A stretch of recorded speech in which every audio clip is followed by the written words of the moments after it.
আগামী 15ই আগস্টের পর থেকে শিলিগুড়িতে টোটো নিয়ে নতুন এসওপি কার্যকর করবে ট্রাফিক পুলিশ ও পরিবহন দফতর। পরীক্ষামূলকভাবে ওই এসওপির কাজ শুরু করল মেট্রোপলিটন ট্রাফিক পুলিশ। সহযোগিতা করছে শিলিগুড়ি পুর নিগম ও পরিবহন দফতর। এদিন সকাল থেকেই শহরের সমস্ত বড় বড় মোড়ে প্রধান সড়কের নম্বরবিহীন টোটো আটকে চালকদের নাম, ফোন নম্বর, ঠিকানা সংগ্রহ করে সেগুলিকে অন্যদিকে ঘুরিয়ে দেয় ট্রাফিক পুলিশ।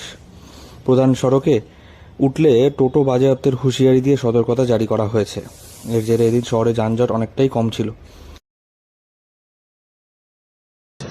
পুলিশ প্রশাসন, আমাদের ট্রান্সপোর্ট ডিপার্টমেন্ট, তারা গভর্নমেন্টের একটা নির্দেশিকা তাদের কাছে এসছে এই রিক্সার ক্ষেত্রে, টোটো ইত্যাদির ক্ষেত্রে।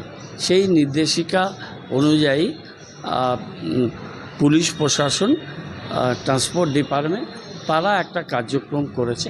সেই কার্যক্রমের মধ্যে দিয়ে তারা শিলিগুড়ি শহরে যানবাহন সেটাকে নিয়ন্ত্রণ করা, কোন রুট দিয়ে কোন গাড়ি যাবে, এগুলো সব ট্রান্সপোর্ট এবং পুলিশ ট্রাফিক তাদের বিষয়, তারা সেটা করছে। আমরা পুর নিগম থেকে তাদের সর্বতভাবে সহায়তা করছি। শিলিগুড়ির প্রধান সড়কগুলিতে বহুদিন আগেই টোটো নিষিদ্ধ করেছে রাজ্য সরকার। উচ্চ আদালতের নির্দেশে রাজ্য পরিবহন দপ্তরের শহরের বিভিন্ন এলাকায় সংক্রান্ত প্রচার বোর্ডও লাগিয়েছে। বেশ কয়েকবার হয়েছে অভিযানও, কোনো কিছুতেই কাজ কিছুই হয়নি। এই অবস্থায় পুর নিগম ও পরিবহন দপ্তর আলোচনার মাধ্যমে সিদ্ধান্ত নেয় যে শহরের 5,000 টোটোকে রেজিস্ট্রেশন দেওয়া হবে। এই মতো শিলিগুড়ির পুর নিগমে প্রথম 5,000 TIN নাম্বার দেওয়া হয়। সেই নম্বরের ভিত্তিতে নতুন রেজিস্ট্রেশন দেবে পরিবহন দপ্তর।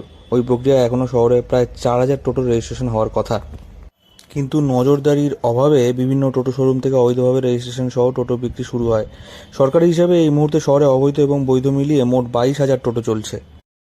এগুলো পুলিশ প্রশাসন তারা একটা প্রায় 6 মাসের প্রস্তুতিতে তারা একটা এলাবোরেট একটা রিপোর্ট তৈরি করেছে, একটা পদ্ধতি তৈরি করেছে। তার উপরে তারা সেই এসওপি একটা তৈরি করেছে। সেই এসওপি নিয়ে একটা নির্দিষ্ট একটা নীতি তৈরি করে সেই নীতি অনুযায়ী তারা কাজ করছে, যাতে কারোরই কোনো অসুবিধা নেই। একসঙ্গে এত টোটো চলায় শহরের রাস্তায় ব্যাপক যানজট তৈরি হয়। এবার সুনির্দিষ্ট এসওপি বানিয়েছে প্রশাসন সূত্রে খবর, এখন থেকে সমস্ত রেজিস্ট্রেশনহীন টোটো শহরের ভিতরের রাস্তায় চলাচল করতে পারবে। ভিন জেলার টোটো শিলিগুড়ি শহরে ঢুকতে পারবে না। যেসব টোটোর রেজিস্ট্রেশন রয়েছে তারা নতুন করে সার্ভিস রোড দিয়ে চলাচল করবে। সকাল 9টা থেকে রাত 9টা অবধি এই নিয়ম কার্যকর থাকবে। জাতীয় সড়কে রেজিস্ট্রেশন মুক্ত টোটো উঠলে জরিমানা এবং নম্বরবিহীন টোটো উঠলে নথিপত্র কেড়ে নিয়ে বাজেয়াপ্ত করা হবে বলে জানা গিয়েছে। শিলিগুড়ি থেকে অনির্বাণ রায় রিপোর্ট, লোকাল 18 বাংলা।